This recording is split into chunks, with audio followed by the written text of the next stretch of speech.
Gerhard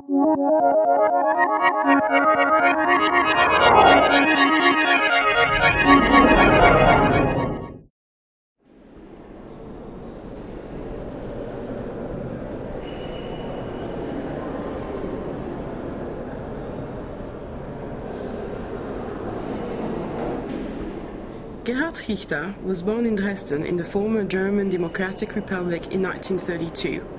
He then left for Düsseldorf in 1961. He now works in Cologne. On view is a body of new work made by Gerhard Richter in 2006 and 2007. These are abstract paintings, varying in format and process, presenting a range of approaches toward the painting surface. Abstraction in the 1920s had clearly stated that all painterly conventions were its deadly enemy and the target of its formal persecutions. Yet for Richter, the situation is fundamentally a different one, since he's not attempting to define abstraction as a set of revolutionary strategies to transform perception and the vision of the world. For him, abstraction embodies a corpus of infinite options with which the subject can either perceptually identify or from which it can distance itself.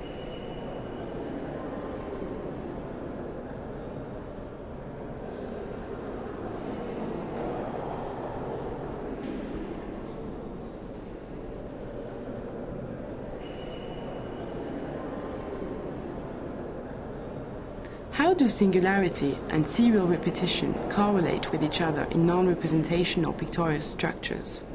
This question comes into focus in particular when we look at the succession of small horizontal white paintings that Richter has produced in the last year. What unifies them is first of all the monochromatic or achromatic quality of the white paint.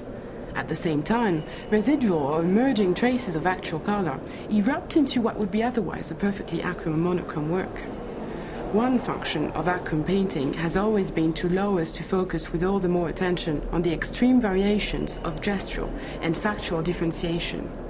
But here, the withering away of the chromatic finds its exact correspondence in the disintegration of drawing and gesture into their mere material component. This had only occurred before in the work of Manzoni and in the work of Tremblay and Johns.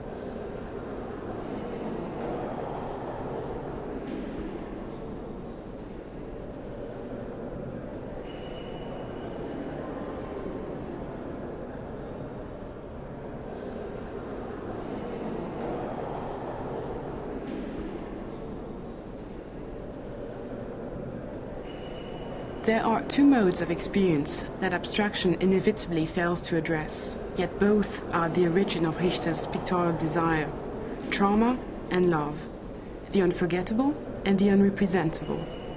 September, painted 4 years after the attacks on the World Trade Center, is only the most recent example of Richter's almost deliriously courageous willingness to confront the unrepresentable with painterly means. It is indeed an astonishing achievement.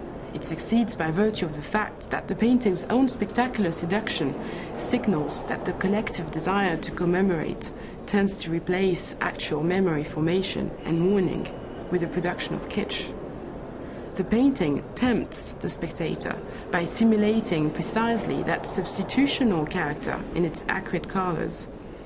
The towers themselves, photographed in the last phases before their collapse, appear here as grey silhouettes that recall the painter's lifelong commitment to photographic reside as a medium of commemoration.